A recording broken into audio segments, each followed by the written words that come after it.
Hello, আসসালামু আলাইকুম everyone.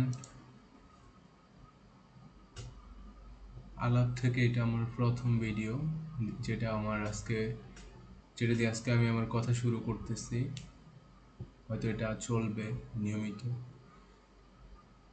এখানে আজকে আমরা যেটা নিয়ে কথা বলবো সেটা হচ্ছে আজকে আমাদের স্বরাষ্ট্র উপদেষ্টা যিনি আছেন লেফটেন্যান্ট জেনারেল জাহাঙ্গীর আলম চৌধুরী একটা কথা বলছে যে জনগণ নাকি বলতেছে হচ্ছে ওনাদেরকে হচ্ছে আরো 5 বছর ক্ষমতা থাকার জন্য। এই কথাটার মধ্যে হচ্ছে বলার মধ্যে হচ্ছে সাধারণ মানুষ বলা এক কথা, আর একটা ওনার দায়িত্বশীল জায়গা থেকে একটা কথা বলা হচ্ছে ডিফারেন্ট জিনিস। উনি একটা সরকারি জায়গায় থেকে একটা রেসপন্সিবল পজিশন থেকে উনি এই কথা বলতে পারে কিনা সেটা নিয়ে প্রশ্ন করার সুযোগ আছে।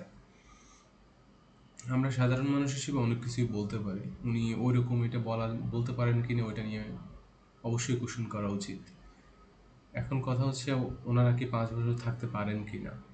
এখন এখানে পারেন কিনা এখানে অনেকে অনেক রকম কথা বলতেছেন, তবে আমার যেটা মনে হয় এখানে 5 বছর তখনই থাকতে পারবে যখন সবগুলো রাজনৈতিক দল একমত হবে যে এই সরকার 5 বছর থাকার মতো যোগ্য বা থাকতে পারে। কিন্তু এখানে আমরা অনেক কিছু দেখতেছি, যেমন অনেকগুলো রাজনৈতিক দল, যেমন হচ্ছে বিএনপি, জামাত, আবার এবি পার্টি আছে, ওরা সবাই হচ্ছে 1 থেকে 2 বছর যত দ্রুত সম্ভবই নির্বাচন চাইতেছে। এখন ওরা যখন নির্বাচন চাইতেছে, ওদের সাপোর্টার বেস তো কম না, আপনি তো ওদেরকে জনগণের বাইরে রাখতে পারবেন না, ওদেরকে বিএনপি আর জামাত বলে তো আলাদা করে রাখতে পারবেন না, তাই না?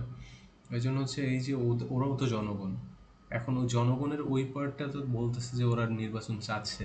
এখন আপনি নির্বাচন কিভাবে দিবেন?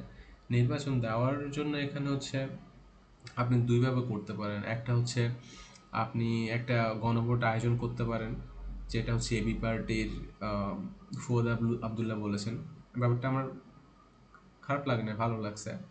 এখন হচ্ছে আপনি গণভোট দিতে পারেন যে এখানে জনগণ নির্বাচন চায় কিনা, বা এই সরকারের মেয়াদ কতকাল হইতে পারে, এটা একটা বিষয় হতে পারে। আরেকটা বিষয় হচ্ছে এই সরকার নির্বাচন না দিয়ে এইখানে থেকে ওরা কি অর্জন করতেছে এখন পর্যন্ত। ওরা হচ্ছে আওয়ামী লীগের বিচার করতে পারতেছে না, তারপর হচ্ছে আওয়ামী লীগের লোকজন সরকারের অংশীজনের সাহায্যে দেশ থেকে পালায় যাচ্ছে, ওদের বিজনেস ভালো মতো চলতেছে, মিডিয়ার কন্ট্রোল এখনও আওয়ামী লীগের লোকজনের হাতে। এগুলা কেন? এগুলা কেন হচ্ছে? যদি ওরা ভালোভাবেই কাজ করতে পারতো। ওরা সংস্কারের রিফর্মের নাম দিয়ে ওরা হচ্ছে আরো 5 বছর কেন থাকতে চাচ্ছে, এটার পেছনের লজিক কি, এটা আমাদেরকে খুঁজে দেখা উচিত বলে আমি মনে করি। আরেকটা বিষয় হচ্ছে এই যেমন ধরেন হচ্ছে সরকারের অনেকগুলো ভালো দিক আছে, ওরা হচ্ছে ইকোনমিক সাইড, তারপর হচ্ছে যে হচ্ছে ডেইলি নেসেসিটি যে আইটেমগুলো আছে ওইগুলো হচ্ছে ওরা অনেক ভালো কাজ করছে। ইলেকট্রিসিটি নিয়ে অনেক ভালো কাজ করছে, বিদ্যুৎ ব্যবস্থা যেটা আর কি। রমজানে যেমন ওরা অনেক ভালো কাজ করছে। এখানে হচ্ছে যে বিদ্যুৎ উপদেষ্টা আছে ফজল কবির, উনি খুবই ভালো কাজ করছে। আই অ্যাপ্রিসিয়েট দ্যাট, ওটা প্রশংসাযোগ্য। কিন্তু এখানে আরেকটা কথা হচ্ছে এই যে সর্বশেষ যে চীন সফর, তারপরে বিমস্ট্যাক, তারপরে এখন যে বিনিয়োগ সম্মেলন হইতেছে, এগুলো নিয়ে সরকার যেই পিআর গেম হইতেছে, এটা সরকার করতেছে নাকি অন্য পক্ষ করতেছে আমি জানি না। এনসিপি করতেছে কিনা সেটা সেটা হইতে পারে।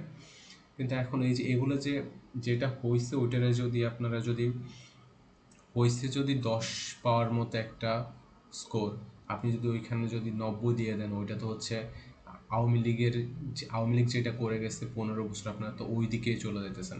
এটা তো হচ্ছে আপনারা নতুন বন্দোবস্তের কথা যেটা বলেন ওইগুলো তো হচ্ছে না। তো আপনারা কিসের জন্য হচ্ছে 5 বছর থাকতে চাচ্ছেন, কেন থাকতে চাচ্ছেন, আপনাদের আপনাদের এজেন্ডা কি, যারা এই 5 বছর থাকার কথা বলতেছেন ওদের ইন্টেনশন কি, এটা তো মানুষের বুঝতে হবে।